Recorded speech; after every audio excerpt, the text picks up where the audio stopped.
Welcome to Yamuna Murali kitchen. இப்போ செய்து காட்டுறது மேத்தி சப்பாத்திங்க. மேத்தி சப்பாத்தி எப்படி செய்யுதுன்னு செய்து காட்டுறேன். அது டிஃபன் பாக்ஸுக்கு குழந்தைங்களுக்கு ஸ்கூலுக்கு அனுப்பலாம், இல்லைனாக்கா ஆம்பளைங்களுக்கு வேணால் ஆஃபீஸ்க்கு வேணால் அனுப்பலாம். எதுக்கு வேணாலும் யூஸ் பண்ணலாங்க. இல்லைன்னா சாதாரணமாக செய்து சாப்பிட்லாம். கீரைக்கு கீரையாச்சு சேரும் நம்ம உடம்புல. தயிருக்கு தயிர் சேரும், எல்லாமே சேருங்க. ஒரு ஃபுல் மீல் சாப்பிட்ட மாதிரி ஆகும். அதனால் இப்போ செய்து காட்டுறேன் நான். வெந்தயக்கீரை சப்பாத்தி செய்யலாங்க. இப்போது அது தேவையானது கோதுமை மாவு 2 கப்பு போட்டிருக்கேன், பெரிய கப்பில். ஆனால் ஒரு 300 கிராம் 400 கிராம் போட்டிருக்கேன் நான். வெந்தயக்கீரை பாருங்கள், கொஞ்சமாக கட் பண்ணி வச்சுருக்கு, அதை போடுறேன். மாவுலேயே போடுறேன். கொஞ்சம் மிளகா பொடி. இது டிஃபன் பாக்ஸு கட்டலாங்க, அதனால் கம்மியாக போடலாம். குழந்தைங்களுக்கு காரம் இது அதிகமாக வேண்டாம். இது தேவையான தூள் உப்பு போடலாங்க. தூள் உப்பு போட்டுட்டுங்க. கொஞ்சம் ஜிஞ்சர் கார்லிக் பேஸ்ட் போடுறேங்க. 1 ஸ்பூன் ஜிஞ்சர் கார்லிக் பேஸ்ட் போடுறேங்க. தயிர் ஊற்றலாங்க. தயிர் ஊற்றி பிசையலாம் பாருங்கள்.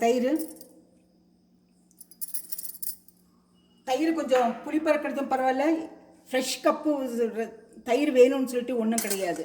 ஒரு முறை பிசைஞ்சிடலாங்க, அப்போ தான் சாஃப்டாக இருக்கும். குழந்தைங்க மத்தியானம் ஸ்கூலில் சாப்பிட்றதுக்கு. கீரை அளவாக போடுங்க. மறுபடியும் தயிர் ஊற்றுறேங்க.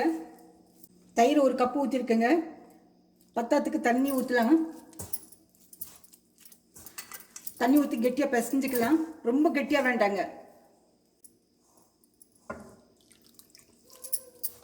தயிரில் அந்த தயிரை போடுங்க, புளிப்பு அதிகமாக வேண்டாம். 1 கப்பு தயிர் ஊற்றிருக்கேன். மேலுக்கு கொஞ்சம் எண்ணெய் போட்டு ஒரு 15 மினிட்ஸ் வச்சிடலாங்க. பார்த்தீங்களா, இந்த உருண்டை ஒரு 15 நிமிஷம் ஊறணுங்க. மூடி வச்சிடலாங்க. அதுக்கப்புறம் எடுத்து சப்பாத்தி பண்ணி குழந்தைங்களுக்கு அனுப்பலாங்க. குழந்தைக்கு ஸ்கூலுக்கு அனுப்புனாக்கா இது சாஃப்டாக இருக்குங்க. வெந்தயக்கீரை சாப்பிட்ட மாதிரி இருக்கும், தயிர் சாப்பிட்ட மாதிரி இருக்கும். தேவையான உப்பு போட்டிருக்கோம், மிளகா பொடி அளவாக போட்டிருக்கோம். சப்பாத்தி பற்றி பாருங்கள், கோன் மாதிரி. லாஸ்ட் டைம் நான் சப்பாத்தி காட்டியிருக்கேன். நான் ஃபோல்டு பண்ணி கோன் மாதிரி செஞ்சு வச்சுருக்கேன் பாருங்கள், ஆயில் போட்டு. தயிர் ஊற்றிருக்கிறதுனால சாஃப்டாக இருக்குங்க. மத்தியானம் லஞ்சு சாப்பிடும்போது கூட நல்லாயிருக்கும். புளிப்பு இருக்குது, காரம் இருக்குது, உப்பு இருக்குது.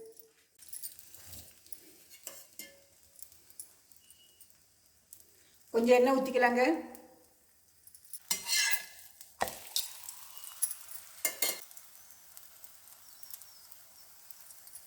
திரி போட்டு எண்ணெய் ஊற்றலாம். ரொம்ப கருப்பாகிற வரைக்கும் இது பண்ணக்கூடாதுங்க.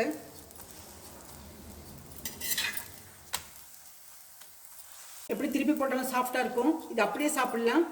வேணால் தொட்டுக்கிறதுக்கு ஏதாவது அனுப்புங்க ஸ்கூலுக்கு. பாருங்கள், சாஃப்டாக இருக்குது. இந்த சப்பாத்தி நல்லா மெதுவாக இருக்குங்க, கருப்பாக எடுத்து விடாதீங்க. இன்னொரு செய்து காட்டுறேன் நான். இன்னொன்று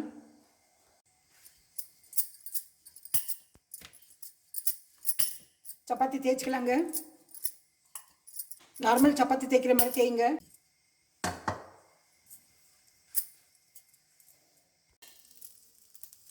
கொஞ்சம் எண்ணெய் ஊற்றிக்கலாங்க. அதே மாதிரி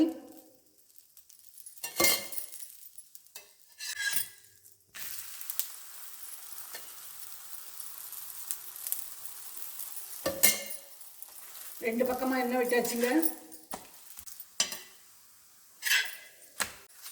இதையும் இதே தட்டில் போட்டுறேங்க. சப்பாத்தி போடுறேங்க. திருப்பி விடலாங்க. திருப்பி விடுறதுக்கு முந்தைய எண்ணெய் ஊற்றலாங்க.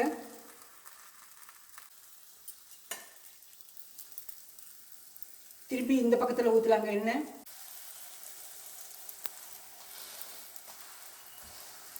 நல்லா 3 லேயராக வருங்க இந்த சப்பாத்தி.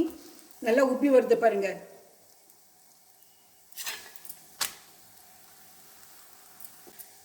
பாருங்க, ஒரு காட்டுறேன் உங்களுக்கு. பார்த்தீங்களா எப்படி 3 லேயராக வருது.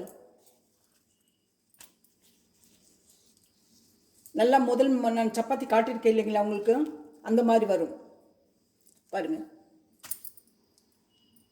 இது அப்படியே எடுத்து வச்சு டிஃபன் பாக்ஸுக்கு அனுப்புங்க. குழந்தைங்க நல்லா சாப்பிடுவாங்க. இந்த ரெசிபி பிடிச்சிருந்தா லைக் பண்ணுங்கள், ஷேர் பண்ணுங்கள், சப்ஸ்கிரைப் பண்ணுங்கள், மறக்காமல் பெல் பட்டன் ப்ரெஸ் பண்ணுங்கள். அடுத்த ரெசிபியில் பார்க்கலாம்.